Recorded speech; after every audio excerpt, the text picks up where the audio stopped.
Hello friends, good morning. Once again, I am here with a new video. We are studying chemical reaction and equation, chapter first, and this is the third video of this chapter. I am continuing with the type of reaction. Reaction number 1, 2, 3, three types we have done in last video, and now we are continuing with fourth type of reaction, that is double displacement reaction. अगर आपको video पसंद आता है तो like comment ज़रूर करें और अपने फ्रेंड्स के साथ शेयर भी करना ना भूलें। आपके कमेंट्स और लाइक मुझे मोटिवेशन देते हैं न्यू वीडियो बनाने के लिए। फ्रेंड्स, स्टार्ट करते हैं। सबसे पहले हम बात करेंगे डबल डिस्प्लेसमेंट रिएक्शन की। Those reaction in which two compounds react by an exchange of ion to form two new compounds are called double displacement reactions। जैसे कि हमने लास्ट वीडियो में बात की थी डिस्प्लेसमेंट रिएक्शन की, जिसमें हमारे पास एक कंपाउंड होता था और एक सिंगल एलिमेंट होता था, और कंपाउंड के अंदर जो एलिमेंट होता था अगर वो वीक था तो सिंगल वाला एक जो एलिमेंट था अगर वो स्ट्रॉन्ग था तो वीक वाले को डिस्प्लेस करके उसका प्लेस ले लेता था।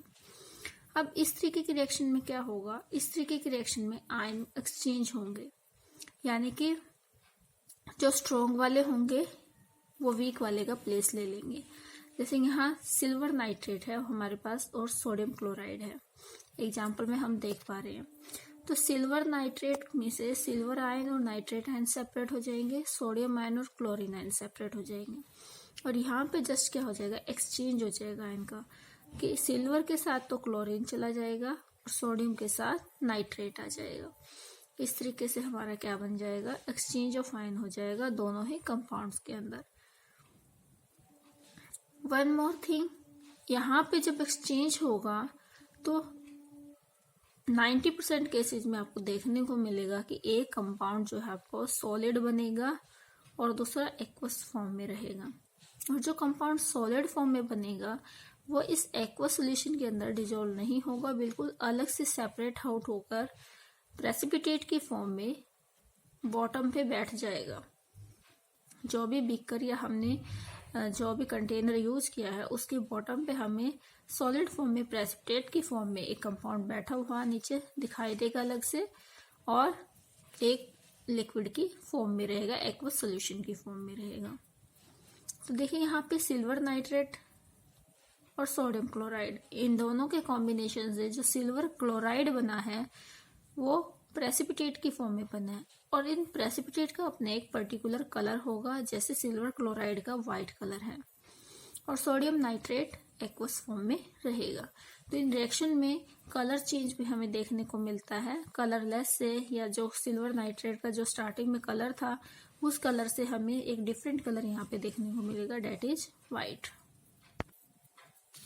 इसी तरीके से नेक्स्ट एग्जाम्पल समझते हैं। हमारे पास बेरियम क्लोराइड गिवन है, सोडियम सल्फेट गिवन है, दोनों का रिएक्शन करवाएंगे। तो हमें यहाँ पे बेरियम सल्फेट, देखिए बेरियम आयन और सल्फेट आयन आपस में कॉम्बिनेशन करके बेरियम सल्फेट बनाएंगे, और सोडियम आयन और क्लोराइड आयन ये दोनों कंबाइन करके सोडियम क्लोराइड बनाएंगे। एक चीज और जो बिल्कुल बेसिक तरीके से इस वीडियो को देख रहे हैं उनके लिए मैं बता देती हूँ कि जब भी आयन्स कंबाइन करेंगे ऐसा नहीं होगा कि बेरियम से सोडियम कंबाइन कर जाएगा, क्लोरीन से सल्फेट कंबाइन नहीं, आयन हमेशा इस तरीके से कंबाइन करेंगे कि एक आयन पॉजिटिव रहेगा और एक आयन नेगेटिव रहेगा। ऐसे ही यहाँ पॉजिटिव और ये वाला नेगेटिव, इस तरीके से कंबाइन करेंगे।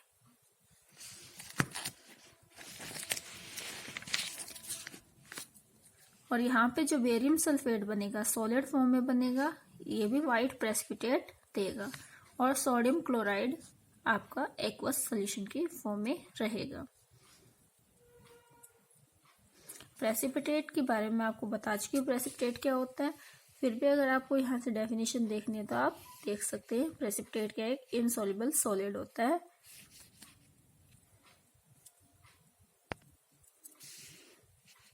और बिकॉज इन रिएक्शंस के अंदर हमें पता चल रहा है कि एक प्रेसिपिटेट का फॉर्मेशन हो रहा है, इसी वजह से इन रिएक्शन को प्रेसिपिटेशन रिएक्शन भी कहा जाता है। यानी डबल डिस्प्लेसमेंट रिएक्शन का अनदर नेम क्या है? प्रेसिपिटेशन रिएक्शन है। एचटेट एस्पिरेंट्स को यहाँ पे जो मेन चीज ध्यान रखनी है वो ये ध्यान रखनी है कि जो प्रेसिपिटेट बन रहे हैं उनका कलर कैसा होगा। एग्जाम में कलर से रिलेटेड क्वेश्चन यहाँ पे बनता है। और आपको कोई रिएक्शन देके ए बी कंपाउंड लिख के उनके नेम भी पूछ सकता है, बट इतना सिंपल क्वेश्चन में ए बी का पूछना, यानी जैसे यहाँ पे ए लिख के दे दिया, यहाँ पे बी लिख के दे दिया, वो पॉसिबल नहीं होता। लगभग यहाँ पे कलर पूछा जाता है कि प्रेसिपिटेट किस कलर के बनेंगे या जो कलर है वो किसकी वजह से आ रहा है। तो third example, barium chloride copper sulphate reaction करके हमें देंगे बेरियम सल्फेट और copper chloride. Barium sulphate is also white colour precipitate, यहाँ पे प्रोवाइड करेगा रिएक्शन के अंदर। Example number 4, copper sulphate plus hydrogen sulphide, दोनों रिएक्शन करेंगे। यहाँ पे कॉपर सल्फाइड बनेगा और सल्फ्यूरिक एसिड बनेगा। जो हाइड्रोजन सल्फाइड है ये गैस है, ये गैस इससे रिएक्ट करेगी कॉपर सल्फेट से और हमें यहाँ पे कॉपर सल्फाइड के ब्लैक प्रेसिपिटेट देखने को मिलेंगे।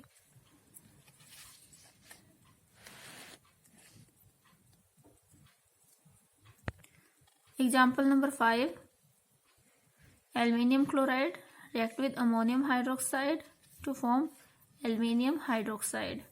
Aluminium hydroxide is also white color precipitate provide करेगा यहाँ रिएक्शन में, और अमोनियम क्लोराइड साथ में एक्वा सोल्यूशन में बन जाएगा। इसी तरीके से इसके बहुत सारे एग्जाम्पल हम देख सकते हैं।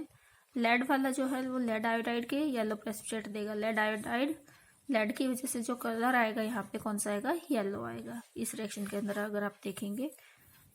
तो मैं आपको जिससे रिलेटेड जितनी भी रिएक्शंस हैं वो सब दिखा देती हूँ। क्वेश्चन नंबर एग्जाम्पल नंबर 7 में हम यहाँ देख रहे हैं सोडियम हाइड्रोक्साइड और HCl हाइड्रोक्लोरिक एसिड दोनों रिएक्ट करके सोडियम क्लोराइड और वाटर देंगे। ये भी डबल डिस्प्लेसमेंट का एग्जाम्पल है। और सोडियम क्लोराइड कैसे कलर का होता है? वाइट कलर का होता है ये भी। लेकिन कब होता है वाइट कलर का? जब वो सॉलिड फॉर्म में बनता। यहाँ पे हम क्लियरली देख पा रहे हैं हमारे जो रिएक्टेंट थे वो भी एक्वा सोल्यूशन में थे और जो प्रोडक्ट थे वो भी हमारे लिक्विड फॉर्म में एक्वा सोल्यूशन और लिक्विड में बन रहे हैं। यानी इस रिएक्शन के अंदर हमें कोई भी प्रेसिपिटेशन देखने को नहीं मिलेगा। सोडियम क्लोराइड यहाँ डिजॉल्व हो रहा है वाटर के अंदर। सो ये रिएक्शन डबल डिस्प्लेसमेंट रिएक्शन है और इसको हम प्रेसिपिटेशन रिएक्शन नहीं कहेंगे। और दूसरा, ये रिएक्शन न्यूट्रलाइजेशन रिएक्शन के अंदर भी कंसीडर की जाती है।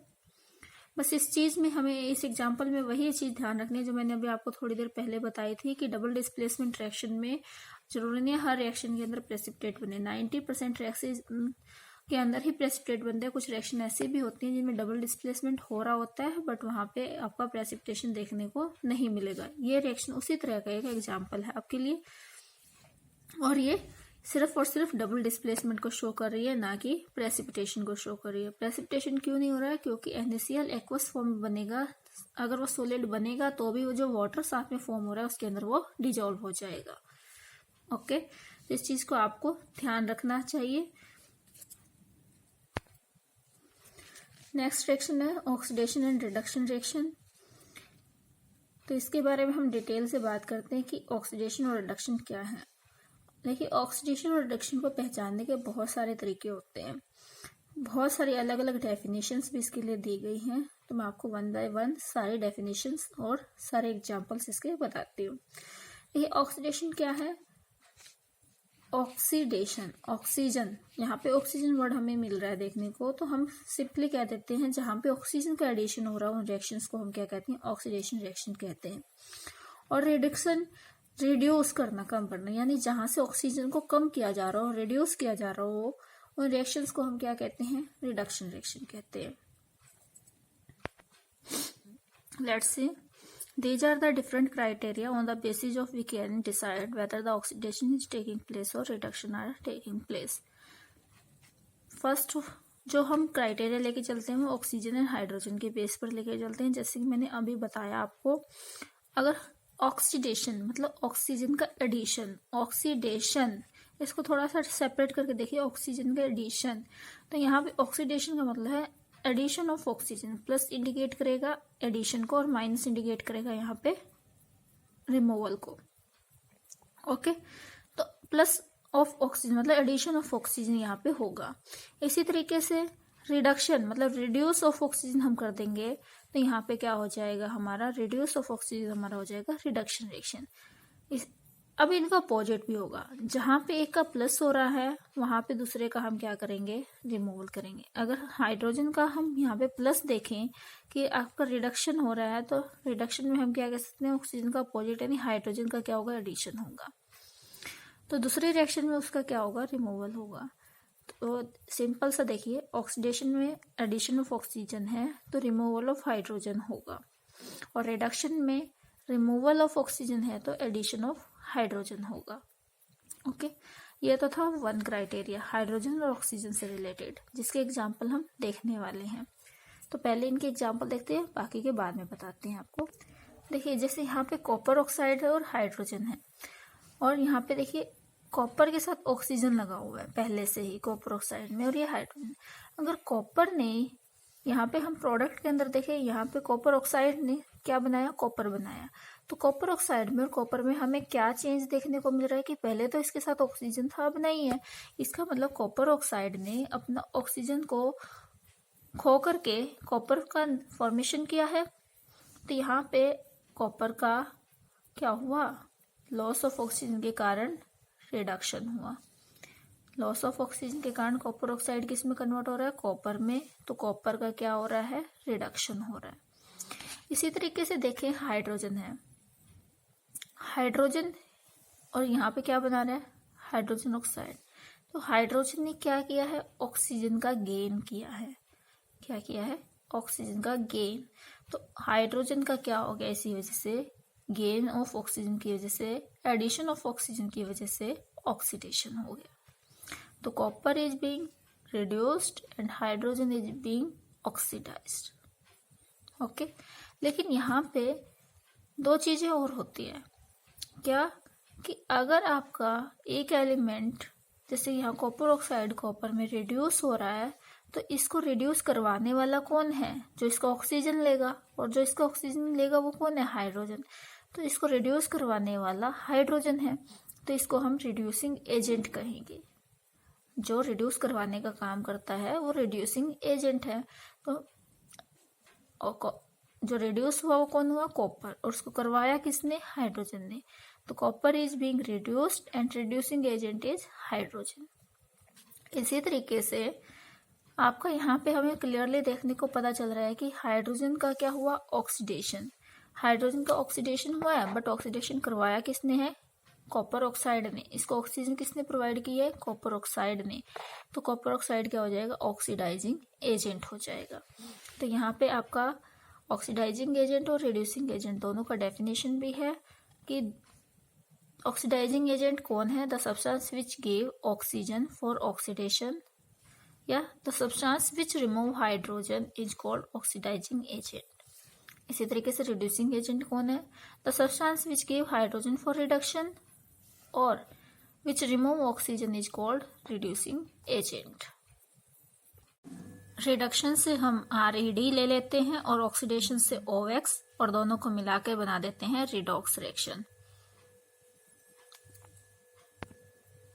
Now see second example, hydrogen sulphide reacting with chlorine forming sulfur and hydrogen chloride. Here we can see there is no oxygen, so we cannot tell oxidation reduction reaction in terms of oxygen. We will here discuss oxidation and reduction on the basis of hydrogen addition or hydrogen removal. See here, hydrogen sulfide here in reactant and product में हम देख पा रहे हैं sulphur को। Reactant के अंदर जो हाइड्रोजन सल्फाइड है और प्रोडक्ट के अंदर जो सल्फर है, दोनों में हमें एक डिफरेंस नजर आ रहा है कि यहाँ पे हाइड्रोजन है और यहाँ पे नहीं है। So we can say in hydrogen sulfide removal of hydrogen is taking place. So here oxidation reaction is taking place. और अगर यहाँ ऑक्सीडेशन हो रहा है, हाइड्रो जो सल्फर है हमारा वो अगर ऑक्सीडाइज हो रहा है, उसको करने वाला कौन है? Chlorine. The chlorine is oxidising agent. Similarly, from here and here we can see addition of hydrogen is taking place. That's why chlorine is get reduced. And who is doing reduce? Hydrogen sulfide is acting as reducing agent. Clearly? तो यहाँ से simply हम एक चीज और कह सकते हैं क्या कि हाइड्रोजन सल्फाइड में सल्फर का हुआ क्या? ऑक्सीडेशन. और इसीलिए ये काम किसका कर रहा है? रिड्यूसिंग एजेंट का. क्लोरीन का क्या हुआ? रिडक्शन. और ये काम किसका कर रहा है? ऑक्सीडाइजिंग एजेंट का. मतलब जिसका जो होगा उससे अपोजिट वाला एजेंट बन जाएगा.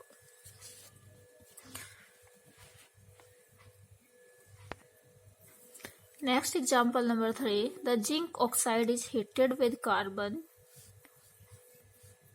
Then we get zinc metal and carbon monoxide. So here we are seeing oxygen. Now we will discuss on the basis of oxygen. Zinc oxide and this is zinc metal. Removal of oxygen, reduction. Carbon monoxide, addition of oxygen, oxidation. Carbon is being oxidized and oxidizing agent is zinc oxide. Zinc is being reduced and reducing agent is carbon. I think अब ये reactions आपको एकदम से clear हो गई हैं oxygen and hydrogen के point of view. Let's see one another example. Manganese oxide plus hydrogen chloride. Here manganese chloride is form and hydrogen और ऑक्सीजन कंबाइन करके वाटर बनाएंगे, प्लस में क्लोरीन गैस भी रिलीज होगा. तो इस तरीके का जब हम रिएक्शन देख पा रहे हैं तो हमें यहाँ क्लियरली पता होना चाहिए कि ऑक्सीजन भी हमारे पास, हाइड्रोजन भी है. तो दोनों को ही कंसीडर करके हम यहाँ पे अपना रिएक्शन देखेंगे. सबसे पहले आप इसमें मेटल देख लीजिए कि मैग्नीज है. मैग्नीज के पॉइंट ऑफ व्यू से देखेंगे, मैग्नीज यहाँ भी है, यहाँ भी है. मैग्नीज के पास पहले ऑक्सीजन था, अब नहीं है. तो इसने क्या किया? ऑक्सीजन का रिमूवल किया. तो मैग्नीज ऑक्साइड का क्या हो रहा है? रिमूवल ऑफ ऑक्सीजन के कारण रिडक्शन हो रहा है. Manganese is being reduced. Okay. और रिड्यूसिंग एजेंट कौन हो जाएगा? Hydrogen chloride. साथ में यहाँ पे हम देख पा रहे हैं कि हाइड्रोजन क्लोरीन और क्लोरीन इन दोनों का फॉर्मेशन कर रहा है. तो यहाँ से हाइड्रोजन क्लोरीन के कारण क्लोरीन बन रहा है. तो ये जो रिमूवल ऑफ हाइड्रोजन कर रहा है, removal of hydrogen is also oxidation. Removal of hydrogen is oxidation. तो ऑक्सीडेशन किसका होगा? क्लोरीन का. और ऑक्सीडाइजिंग एजेंट कौन होगा? Manganese oxide.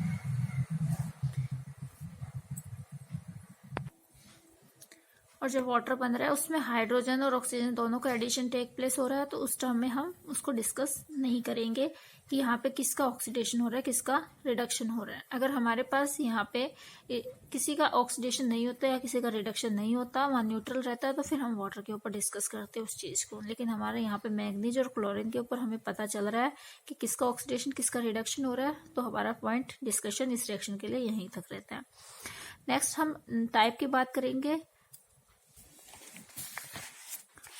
नेक्स्ट जो ऑक्सीडेशन और रिडक्शन का हम डिस्कशन करने वाले हैं on the basis of non metallic और मेटेलिक एलिमेंट के एडिशन और रिमूवल पे करेंगे. जो ऑक्सीडेशन होगा उसके अंदर इलेक्ट्रोनेगेटिव एलिमेंट का एडिशन होगा और रिडक्शन के अंदर इलेक्ट्रोपॉजिटिव या मेटल जो है आपका उसका एडिशन होगा. अगर एक के अंदर नॉन मेटल का एडिशन हो रहा है तो दूसरे मेटल का क्या होगा? रिमूवल होगा. और अगर मेटल का एडिशन हो रहा है तो दूसरे नॉन मेटल का क्या होगा? रिडक्शन होगा, रिड्यूस होगा. तो इस तरीके से हम समझते हैं कि नॉन मेटेलिक यानी इलेक्ट्रोनेगेटिव एलिमेंट क्या होंगे? ऐड होंगे. और मेटल यानी इलेक्ट्रोपॉजिटिव एलिमेंट क्या होंगे? रिमूव होंगे। किसके अंदर? ऑक्सीडेशन के अंदर। रिडक्शन के अंदर मेटल क्या होंगे? एडिशन होंगे मेटेलिक एलिमेंट का, और नॉन मेटेलिक एलिमेंट का क्या होगा? रिडक्शन होगा। एडिशन और रिडक्शन को हम गेन और लॉस के टर्म में भी बता सकते हैं कि गेन होगा या लॉस होगा। तो समटाइम मैं गेन वर्ड यूज जो करती हूँ एडिशन के लिए करती हूँ, लॉस रिडक्शन के लिए, रिडक्शन के लिए सॉरी लॉस के लिए, मतलब रिड्यूस करने के लिए, हटाने के लिए। Let's see reaction copper oxygen combine to form copper oxide on heating.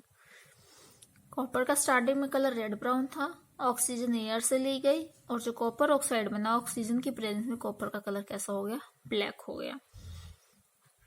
अब यहाँ पे जो कॉपर है वो हमारा इलेक्ट्रोपॉजिटिव एलिमेंट आप कह सकते हैं या मेटालिक एलिमेंट है, और जो ऑक्सीजन जो है वो इलेक्ट्रोनेगेटिव एलिमेंट है और नॉन मेटेलिक एलिमेंट हम कह सकते हैं। तो मेटेलिक एलिमेंट के साथ ऑक्सीजन नॉन मेटेलिक एलिमेंट का क्या हो रहा है? एडिशन हो रहा है। तो कॉपर का क्या होगा? ऑक्सीडेशन। अगर कॉपर के पॉइंट ऑफ व्यू से देखें, कॉपर के अंदर क्या हो रहा है? ऑक्सीजन का एडिशन। कॉपर के अंदर ऑक्सीजन का एडिशन हो रहा है तो हम कहेंगे कॉपर क्या हो रहा है? ऑक्सीडाइज हो रहा है। अगर हम दूसरे पॉइंट ऑफ व्यू से देखें, ऑक्सीजन नॉन मेटेलिक एलिमेंट है, इसके साथ अगर मेटेलिक एलिमेंट का एडिशन हो रहा है तो ऑक्सीजन क्या हो रहा है? रिड्यूस। ऑक्सीजन क्या हो रहा है? रिड्यूस। और जो ऑक्सीडाइज हो रहा है उससे अपोजिट वाला क्या हो जाएगा? Oxidising agent. और जो रिड्यूस हो रहा है उससे अपोजिट वाला क्या हो जाएगा? Reducing agent. नाउ जो कॉपर ऑक्साइड ब्लैक कलर के बने थे कॉपर को ऑक्सीजन से रिएक्ट करवा के, अगर उनमें से हाइड्रोजन गैस को हम पास कर देते हैं और उसको हीट करते हैं तो वापस से हमें कॉपर मिल जाता है, कॉपर रेड ब्राउन कलर वाला, और साथ में वाटर के फॉर्म में हमें साइड प्रोडक्ट भी मिलेगा। अब यहाँ पे देखिए कॉपर ऑक्साइड था और ये हाइड्रोजन था। कॉपर ऑक्सीजन और हाइड्रोजन के पॉइंट ऑफ व्यू से भी हम इसको देख सकते हैं और मेटेलिक नॉन मेटेलिक एलिमेंट के पॉइंट ऑफ व्यू से भी इस रिएक्शन को देखा जा सकता है। कॉपर ऑक्सीजन के साथ था, यहाँ कॉपर अकेला आया है तो यहाँ पे लॉस ऑफ ऑक्सीजन हुआ यानी रिडक्शन हुआ। कॉपर ऑक्साइड का क्या हुआ? रिडक्शन हुआ। कॉपर मेटल का क्या हुआ? रिडक्शन हुआ यहाँ पे। ठीक है, कॉपर ऑक्साइड के अंदर जो कॉपर है उसका क्या हुआ है? रिडक्शन हुआ है। और हाइड्रोजन के साथ ऑक्सीजन आया है तो हाइड्रोजन का क्या हो गया? ऑक्सीडेशन हो गया। हाइड्रोजन का क्या हो गया? ऑक्सीडेशन हो गया। इस तरीके से भी देख सकते हैं। और दूसरा हम देखें कि ये हाइड्रोजन जो है इलेक्ट्रोपॉजिटिव एलिमेंट है और ये ऑक्सीजन क्या है? इलेक्ट्रोनेगेटिव एलिमेंट है। तो हाइड्रोजन के साथ क्या है? इलेक्ट्रोनेगेटिव एलिमेंट आया, एडिशन ऑफ ऑक्सीजन हुआ, इलेक्ट्रोनेगेटिव एलिमेंट आया, तो इसी वजह से क्या हो रहा है? ऑक्सीडेशन हो रहा है। और कॉपर के साथ से इलेक्ट्रोनेगेटिव एलिमेंट क्या हो गया? रिमूव हो गया।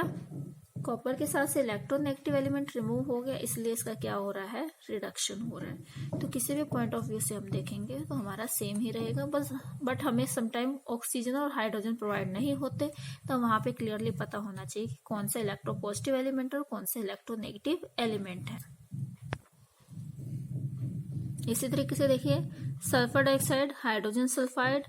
अब यहाँ पे हाइड्रोजन के साथ क्या आ रहा है? ऑक्सीजन आ रहा है, इलेक्ट्रोनेगेटिव एलिमेंट आ रहा है, ऑक्सीजन आ रहा है, तो क्या होगा? ऑक्सीडेशन होगा। और इसी तरीके से जो सल्फर है ऑक्सीजन को छोड़ रहा है, SO2, लॉस ऑफ ऑक्सीजन हो रहा है, इलेक्ट्रोनेगेटिव एलिमेंट का रिमूवल हो रहा है, तो हम क्या कहेंगे? क्या हो रहा है? इसका रिडक्शन हो रहा है। One more thing, we can see here that H2S is also changing into sulfur. We can also say that H2S is changing into sulfur. So यहाँ पे क्या हो रहा है? Removal of hydrogen, and removal of hydrogen is also known as oxidation. तो यहाँ पे हम कह सकते हैं H2S क्या हो रहा है? ऑक्सीडाइज हो रहा है और SO2 क्या हो रहा है? रिड्यूस हो रहा है। तो किसी भी तरीके से हम समझेंगे हमारा आंसर सेम ही आएगा, उसमें कोई चेंज नहीं आने वाला। H2S प्लस आयोडीन, यहाँ पे ये चीज है हमारे पास। अब यहाँ हम देख पा रहे हैं कि H2S जो है वो S में कन्वर्ट हो रहा है, लॉस ऑफ हाइड्रोजन यानी वो क्या दे रहा है? हमें ऑक्सीडेशन रिएक्शन दे रहा है, यानी ये ऑक्सीडाइज हो रहा है। इसी तरीके से आयोडीन किस में कन्वर्ट हो रहा है? HI में, एडिशन ऑफ हाइड्रोजन हो रहा है, तो इसका क्या होगा? रिडक्शन, यानी आयोडीन रिड्यूस हो रहा है। करवाने वाले कौन है, इनसे अपोजिट। जो रिड्यूस हो रहा है उसके लिए रिड्यूसिंग एजेंट H2S हो जाएगा, जो ऑक्सीडाइज हो रहा है उसके लिए ऑक्सीडाइजिंग एजेंट आयोडीन हो जाएगा। नेक्स्ट जो हमारा टाइप रहता है वो हम इलेक्ट्रॉन के लॉस या गेन के ऊपर डिसाइड करते हैं कि लॉस ऑफ इलेक्ट्रॉन होगा या गेन ऑफ इलेक्ट्रॉन होगा। लॉस ऑफ इलेक्ट्रॉन ऑक्सीडेशन होता है, गेन ऑफ इलेक्ट्रॉन रिडक्शन होता है। देखिए यहाँ पे सोडियम था, अब हम ऑक्सीडेशन रिडक्शन कैसे निकालते हैं, उनकी ऑक्सीडेशन स्टेट पहले कैलकुलेट करते हैं। आपको ऑक्सीडेशन स्टेट कैलकुलेट करनी आनी चाहिए। जब भी कोई मेटल सॉलिड फॉर्म में रहता है या एलिमेंट फॉर्म में रहता है तो उसकी ऑक्सीडेशन स्टेट हम 0 कंसीडर करते हैं। ऑक्सीडेशन स्टेट क्या रहेगी, 0। जैसे ऑक्सीजन है, सोडियम है, दोनों ही अपनी एलिमेंट फॉर्म में, तो इनके ऑक्सीडेशन स्टेट हम 0 कंसीडर कर लेते हैं। यहाँ भी 0 और यहाँ भी 0। लेकिन जब कंपाउंड फॉर्म में बनाएंगे तो आयंस की फॉर्म में रहते हैं, उनके ऊपर चार्ज आ जाता है। सोडियम के ऊपर चार्ज आता है +1 का और ऑक्सीजन के ऊपर चार्ज -2 का आ जाएगा जब हम इसके अंदर कैलकुलेट करेंगे, और टोटल न्यूट्रल रहेगा। अब न्यूट्रल कैसे रहेगा, देखिए सोडियम के ऊपर मैंने +1 इसलिए लिखा है क्योंकि सोडियम के 2 यहाँ पे हम एटम लेके चल रहे हैं, 2 एटम्स हैं, तो एक पे +1 तो दूसरे पे +1 +2 हो जाएगा। और ऑक्सीजन का सिंगल एटम है, उसके ऊपर -2 है, तो +2 और -2 मिलके क्या बन जाएंगे, 0, यानी न्यूट्रल हो जाएंगे। ओके, अब हम यहाँ देख पा रहे हैं कि 0 से +1 जा रहा है। प्लस चार्ज कब बढ़ता है, जब लॉस ऑफ इलेक्ट्रॉन होता है। प्लस चार्ज कब बढ़ता है, जब लॉस ऑफ इलेक्ट्रॉन होता है। तो यहाँ पे हमारा हो रहा है लॉस ऑफ इलेक्ट्रॉन। पॉजिटिविटी तभी आएगी जब नेगेटिव चार्ज कम होगा, यानी इलेक्ट्रॉन्स कम होंगे। तो लॉस ऑफ इलेक्ट्रॉन, सोडियम का क्या हो रहा है, ऑक्सीडेशन। और सीधा सीधा हम देख पा रहे हैं सोडियम के साथ ऑक्सीजन का एडिशन हो रहा है, तो भी हम क्या कह सकते हैं, ऑक्सीडेशन हो रहा है। इसी तरीके से यहाँ पे ऑक्सीजन था, ऑक्सीजन के ऊपर -2 चार्ज हो गया, यानी ऑक्सीजन 2 इलेक्ट्रॉन गेन कर लिए। यहाँ पे गेन ऑफ इलेक्ट्रॉन हो रहा है। गेन ऑफ इलेक्ट्रॉन को हम क्या कहेंगे, रिडक्शन। गेन ऑफ इलेक्ट्रॉन को क्या कहेंगे, रिडक्शन। और दूसरे पॉइंट से भी आप देख सकते हैं, ऑक्सीजन के साथ क्या आ रहा है, मेटेलिक एलिमेंट आ रहा है। ऑक्सीजन के साथ क्या आ रहा है, मेटेलिक एलिमेंट आ रहा है। तो मेटेलिक एलिमेंट का एडिशन भी हमने क्या कहा था, रिडक्शन। तो आपके पास 4 से 5 क्राइटेरिया है जिनके बेस पर हम बता सकते हैं कि ऑक्सीडेशन होगा या रिडक्शन होगा। बस हमें क्राइटेरिया अच्छे से माइंड में सेट करने हैं और इनमें एकदम हमारे माइंड में क्लियर पिक्चर होना चाहिए कि किसका एडिशन ऑक्सीडेशन है और किसका रिमूवल है। इसी तरीके से रिडक्शन में कि किसके एडिशन से रिडक्शन होगा और किसके रिमूवल से होगा। अगर ये पिक्चर माइंड में सेट है तो ऑक्सीडेशन रिडक्शन रिएक्शन में कुछ भी नहीं है, बहुत ही सिंपल टॉपिक है। यहाँ पे एक एग्जाम्पल आपके लिए छोड़ रही हूँ, lead oxide plus carbon changing into lead और कार्बन डाइऑक्साइड। तो यहाँ पे आपको खुद कमेंट करके बताना है जो भी इस वीडियो को देखेंगे कि यहाँ पे किसका ऑक्सीडेशन होगा, किसका रिडक्शन होगा, और ऑक्सीडाइजिंग एजेंट क्या होगा और रिड्यूसिंग एजेंट क्या होगा। और एक ये सैम्पल प्रॉब्लम 5 देखिए, a shiny brown colour element X on heating in air become black in colour, name the element X and black coloured compound formed. तो इस तरीके की रिएक्शन भी हमें एस्टेट में देखने को मिलती है। फ्रेंड्स, जो हमने ऑक्सीडेशन रिडक्शन पढ़ा उसके पढ़ने के पीछे लॉजिक क्या था, इनका हमारे डेली लाइफ में यूज क्या है। देखिए, बहुत सारी चीज़ें ऐसी होती हैं जो ऑक्सीडेशन रिएक्शन के ऊपर डिपेंड करती हैं, जैसे कि effect of oxidation reaction in everyday life. ये हमारी बुक के अंदर एक टॉपिक है कि ऑक्सीडेशन रिएक्शन का हमारी एवरीडे लाइफ में क्या इफेक्ट रहता है। तो सबसे जो इम्पोर्टेंट इफेक्ट ऑब्जर्व किए गए वो थे, 2 common effects are corrosion of metal and rancidity of food. देखिए, मेटल को जब जंग लगता है तो उसको हम कोरोजन बोलते हैं और फूड में जब कोई ऑक्सीजन के प्रेजेंस की वजह से कमी आ जाती है या वो खराब हो जाता है तो उसको रेंसिडिटी बोलते हैं। इन चीज़ों में हमें एकदम से क्लियर कट होना चाहिए माइंड में कि जैसे लोहे में जंग लगता है, रस्ट लगता है, तो उसको हम कोरोजन बोलते हैं। और जैसे हमारे फैटी फूड होते हैं जो कि चिकने वाले, जैसे कि चिप्स या जो ऑयली या फ्राइड प्रोडक्ट होते हैं, उनके अंदर एयर की प्रेजेंस की वजह से उनके टेस्ट में, स्मेल में कोई चेंज आता है तो उसको हम बोलते हैं रेंसिडिटी। और फ्रेंड्स, जो ऑक्सीडेशन एयर की ऑक्सीजन की वजह से होता है उसको समटाइम एरियल ऑक्सीडेशन भी कहा जाता है। Aerial oxidation, oxidation caused by oxygen of air. अब देखिए यहाँ पे सबसे इम्पोर्टेंट चीज़ क्या है कि हमें पहले तो पता होना चाहिए जंग किस तरीके से लगता है। जंग लगने के लिए नेसेसरी कंडीशंस क्या है। इस टॉपिक के ऊपर बहुत बार क्वेश्चन बना है और बनता ही रहेगा हमेशा कि आयरन को जब जंग लगने के लिए नेसेसरी कंडीशंस होते हैं उनमें सबसे पहले ऑक्सीजन चाहिए होता है, और अकेले ऑक्सीजन से काम नहीं चलेगा। वहाँ पे उसको मॉइस्ट नेचर भी चाहिए होगा, नमी भी चाहिए होगी, यानी वाटर भी चाहिए होगा। जब ये कंडीशंस आयरन को मिल जाएंगी, ऑक्सीजन वाली और नमी वाली, तो वहाँ पे जंग का प्रोसेस स्टार्ट हो जाएगा, रस्टिंग का प्रोसेस स्टार्ट हो जाएगा।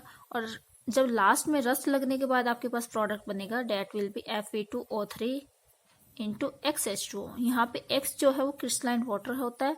इसके कितने भी मोलिक्यूल आपके पास यहाँ पे फॉर्मूले में हो सकते हैं। हाइड्रेटेड आयरन ऑक्साइड जिसको हम बोलते हैं rust. Corrosion is the process in which metal are eaten up gradually by the action of air, moisture और एक केमिकल आपका क्या हो सकता है, एसिड भी हो सकता है। यहाँ पे सम अमाउंट एसिड की अगर आप डालेंगे लैब में, अगर आपको ये रिएक्शन करवाना था तो थोड़ा सा एसिड डाल देते हैं हम, जिससे प्रोसेस काफी फास्ट हो जाता है ऑन देयर सरफेस। ओके, उसके बाद जो रस्ट होता है उसके अंदर रेड ब्राउन फ्लेक की सब्सटेंस बनता है। कैसा कलर का होता है, रेड ब्राउन। उसके बाद क्वेश्चन ये बनता है कि अगर आपके पास रस्टिंग आयरन है और पहले जो है बिल्कुल क्लियर साफ आयरन है आपके पास जिस पे रस्ट नहीं लगा हुआ है, तो दोनों में से किसका वजन ज्यादा होगा, किसका वेट ज्यादा होगा। तो जो आपका ऑक्सीडाइज्ड आयरन होता है, रस्टिंग वाला आयरन होता है, उसका वजन ज्यादा हो जाता है, वेट ज्यादा हो जाता है, बिकॉज वहां पे ऑक्साइड की लेयर फॉर्म हो जाती है जिससे उसका वेट भी उसके अंदर इंक्लूड हो जाता है। रस्टिंग ऑफ आयरन एक रिडॉक्स टाइप की रिएक्शन है। रस्टिंग कहाँ कहाँ हो सकती है, रस्टिंग हो सकती है रेलिंग्स में, कार बॉडीज में, ब्रिजेज में, शिप्स वगैरह में, जो कि लोहे की बनी हुई चीजें होती हैं। किन किन प्रोडक्ट्स में, आयरन्स में और स्टील के ऑब्जेक्ट्स में। ओके, उसके बाद रस्ट लगने से होता है क्या है, आयरन की लाइफ कम हो जाती है, आयरन प्रोडक्ट की लाइफ कम हो जाती है, जिससे वो कम टाइम चलते हैं और हमें भारी नुकसान उठाना पड़ता है। जैसे कि महंगे महंगे हम ब्रिज वगैरह बनवा लेते हैं, अगर उनका लाइफ टाइम कम हो जाता है तो हमें जो उस पर बनाने का मटेरियल का और जो मनी का हमारा खर्चा आया था वो सब वेस्ट चला जाता है, या उसके हम जितना वो उसका हमें टाइम तक यूज करना था उतने टाइम तक हम यूज नहीं कर पा रहे हैं उस चीज का। इसको रोकने के प्रोसेस हम लोअर क्लासेस में पढ़ते हैं, या पेंटिंग, गल्वेनाइजेशन, और जैसे कि ऑयल कर दो सरफेस पे, या जो ऑक्साइड की लेयर बन रही है उसको हटा दो। ठीक है, इस तरीके के इलेक्ट्रोप्लेटिंग का प्रोसेस है, ये सब किसके लिए है, रस्टिंग को प्रिवेंट करने के लिए है। उसके बाद हम जैसे रेंसिडिटी की बात कर रहे हैं, तो रेंसिडिटी क्या है, the condition produced by aerial oxidation of fats और oil in foods marked by unpleasant smell और taste is called rancidity. Okay, उसके बाद रेंसिडिटी हमें कैसे प्रिवेंट करनी है, या किन किन प्रोडक्ट में ये होती है, तो कैसे कैसे हम उनको रोक सकते हैं। तो जो रेंसिडिटी है उसको प्रिवेंट करने के लिए एंटीऑक्सीडेंट फूड का यूज किया जाता है। ये एंटीऑक्सीडेंट क्या होते हैं, वो प्रोडक्ट होते हैं जो ऑक्सीडेशन को रोकते हैं, यानी रिड्यूसिंग एजेंट होते हैं। ये जो ऑक्सीडेशन ना होने दें वो क्या होंगे, रिड्यूसिंग एजेंट होंगे। तो एंटीऑक्सीडेंट्स एक्चुअली रिड्यूसिंग एजेंट होते हैं और ये हमारे फूड को ऑक्सीडाइज नहीं होने देते। जो हमारे एंटीऑक्सीडेंट मोस्टली यूज किए जाते हैं वो है BHA और BHT। BHA का फुल फॉर्म है ब्यूटाइलेटेड हाइड्रोक्सी एनिसोल और BHT का है ब्यूटाइलेटेड हाइड्रोक्सी टोल्यूइन। सेकंड जो वे है रेंसिडिटी को प्रिवेंट करने का, वो है नाइट्रोजन गैस। जैसे हमारे जो प्रोडक्ट होता है या फूड जो होता है उसको हम डायरेक्ट ऑक्सीजन के टच में ना आने दें, यानी उसके बीच में कोई दूसरी एयर की हम लेयर बना दें, तो अनरिएक्टिव गैस नाइट्रोजन का हम एक मीडियम प्रोवाइड कर देते हैं वहां पे, जिससे वो डायरेक्ट ऑक्सीजन के टच में नहीं आता है, जिससे ऑक्सीडेशन का प्रोसेस स्लो हो जाता है। तो नाइट्रोजन गैस भी एंटी ऑक्सीडेशन का काम करती है। यहाँ पे जो पोटैटो चिप्स मैन्युफैक्चरर हैं वो पैकेट्स के अंदर नाइट्रोजन गैस फिल करते हैं। तो ये क्वेश्चन भी एग्जाम में पूछा जाता है कि पैकेट्स के अंदर किस तरीके की गैस भरी होती है। तो इन पैकेट्स के अंदर नाइट्रोजन गैस भरते हैं। जैसे ही पैकेट को ओपन करके हम 2-3 घंटे के लिए भी बाहर रख देते हैं तो जो चिप्स हैं उनका टेस्ट थोड़ा सा डिफरेंट हो जाता है, वो खाने लायक नहीं रहते, क्योंकि वो जब ऑक्सीजन के टच में आना स्टार्ट होते हैं तो वो ऑक्सीडाइज हो जाते हैं और उनके टेस्ट और स्मेल दोनों में चेंज हो जाता है। उसके बाद rancidity can be prevented by keeping food in refrigerator. तो वहाँ पे जब टेम्परेचर आप कूल डाउन कर देते हैं, चीज़ों को रेफ्रिजरेटर के अंदर रखते हैं, तो ऑक्सीडेशन का प्रोसेस स्लो हो जाता है वहाँ पे भी, और जिससे रेंसिडिटी कम हो जाती है।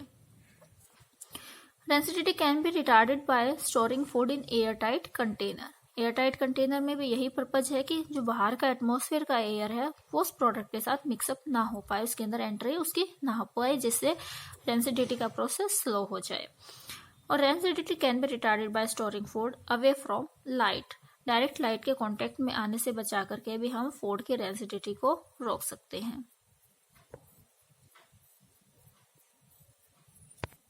सो गाइस, ये था फर्स्ट चैप्टर जिसमें मैंने आपको काफ़ी डिटेल के साथ सारी चीज़ें बताई।